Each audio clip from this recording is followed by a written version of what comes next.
It was actually built in the 1840s. They say whenever they talk about 1860s, but in the history room there's evidence that the house was built in the early 1840s. And it was a French place for several years actually, and then it was most recently home to the Taste of Country, which everybody seemed to like, restaurant, buffet. And in the last 14 months or so, my sister took possession of the house, and I've been a steward of it, her agent, and I've been trying to move the thing forward. It's had a lot of challenges. I'm Peter Koch over at 226 South Front Street at what used to be the old Taste of Country, historically the Fowler House, built in the 1840s, and trying to save it. And maybe you have a solution, maybe you have something other than some of the negativity that's been put towards this property. Maybe you could interject something, maybe you have something positive to say, and possibly maybe we could find a solution to assist with this house staying, rather than there being $300 a day or $400 a day fines accruing for a 400-year-old wall that fell down while I was the steward of it. Through the course of this last 14 months, I've received nothing but more challenges by the city of Wilmington. They say that they want to preserve the house, that they'd like to see it fixed, but they fine it $300 a day. Other people in town ask for an extension of mandated things that have to be repaired and fixed, and everybody gets one extension. We've never been given one extension to fix any part of this project. And several months ago, a wall fell between us and Chandler's Wharf, and the city, I asked for an extension because it's $100 and something thousand fix it, and involves another wall that I need permission to close off the front of the sidewalk and put up temporary fencing. I don't get any response back from any of the city groups. I have an engineer look at it, and everybody comes up with the same conclusion that both walls need to be changed out. The wall that's on Front Street and the wall that's on between us and Chandler's Wharf. It's 14 feet high. It was built 400 years ago, and it's it needs a lot of attention. They charged me with demolition by neglect 4 months after I became the agent of the property because the wall fell. When there was an engineer's report showed, before I was even on the scene, I didn't even do the report, that this wall was going to fall down. At the end of the day, we're trying to preserve the thing, and you have to ask the question, what has the city done to help preserve this property? And in the meantime, there's been things that have been done here that go past moral or ethic standards that you would expect in any situation. And the last owner will tell you the same thing, and that is that he ran away from the project because of the way the city treated the project and him as an owner. And things have to be done. I mean, something has to happen soon. And finding the property $9,000 a month doesn't seem to be a real positive way to help save a structure that everybody's saying they want to save. And maybe you have an idea. Maybe you can explain to me how that's helpful, or how the city's been helpful.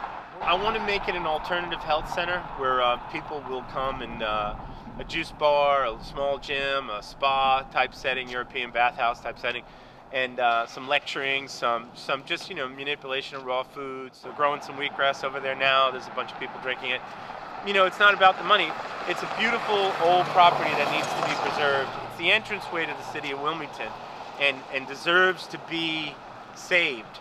And I've gone every effort that I could possibly go to save this structure, and to be fought so vigorously. And they actually want it torn down. They want the building gone. It shows their weaknesses. It shows their mistakes. It shows what's not so good about the city of Wilmington.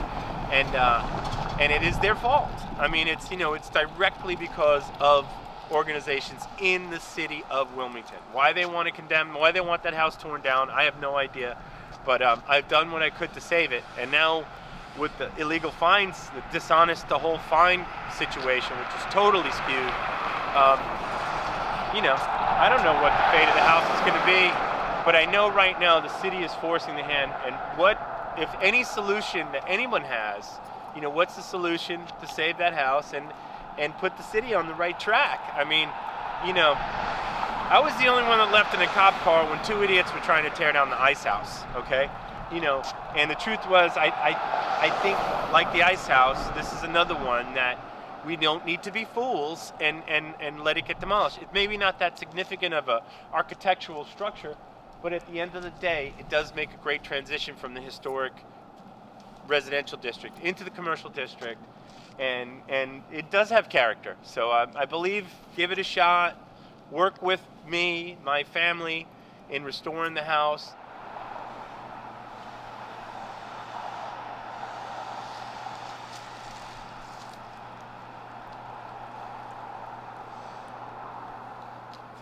This is the wall between Chandler's Wharf and 226 South Front Street. It was probably built in the late 1600s at the latest. It's one of the original Wilmington walls.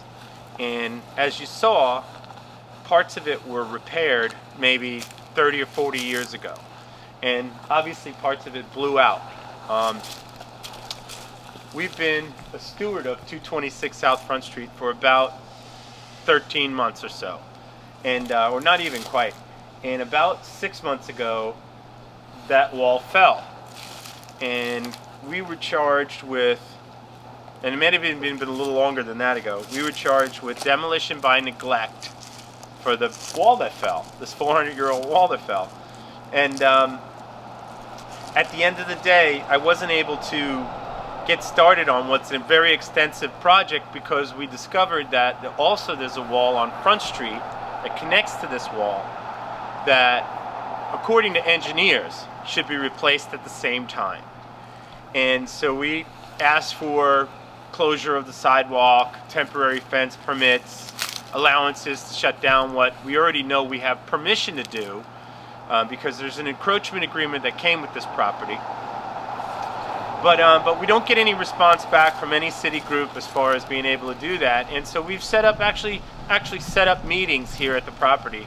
And those meetings were canceled because they say there's pending litigation on the property. So they allow this property, they won't allow an extension on repairing this $125,000 to $175,000 wall. So they start fining it.